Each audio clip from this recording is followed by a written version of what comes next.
So বন্ধুরা, এখন আমি আছি মল অফ দ্য ওয়ার্ল্ড, অর্থাৎ আমি এখন যে জায়গাটা আছি এই জায়গাটার নিচে, অর্থাৎ এই নিচে হচ্ছে পুরো একটা মার্কেট। হ্যাঁ, এবং আমার সাথে আমার ফিরোজ ভাইও আছেন। So he took me hair, আলহামদুলিল্লাহ, আল্লাহর রহমতে। এবং it's really a very beautiful place. এবং দেখেন এখানে সব সময় যে মানুষজন দে আর ওয়ার্কিং হেয়ার, এবং পরিষ্কার পরিচ্ছন্ন রাখার ব্যাপারে তারা অনেক কশাস।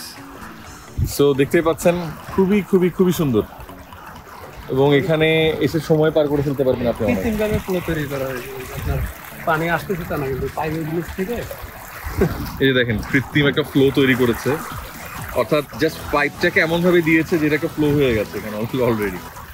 ঠিক আছে, so very nice to look at. So আমি এখন আছি গুয়াংজুর মতিঝিলে, অর্থাৎ কর্পোরেট পাড়া। বন্ধুরা, এটা হলো আন্ডারগ্রাউন্ড মার্কেট। পুরো এটার উপরে পুরোটা হচ্ছে একটা পার্ক। এই পার্কটা আমরা একটু আগে দেখছি, এবং এটা পুরোটা জুড়ে পার্ক। হ্যাঁ, এই দেখেন উপরে পার্ক দেখা যাচ্ছে, নিচে আন্ডারগ্রাউন্ড। সো আমরা ঠিক ক্যান্টন টাওয়ারের খুব কাছাকাছি আছি। সো দেখেন এখানে কমফোর্ট আপনার সব দিক থেকে তারা নিশ্চয়তা দেওয়ার চেষ্টা করে আর কি, ফ্রম এভরি আসপেক্ট।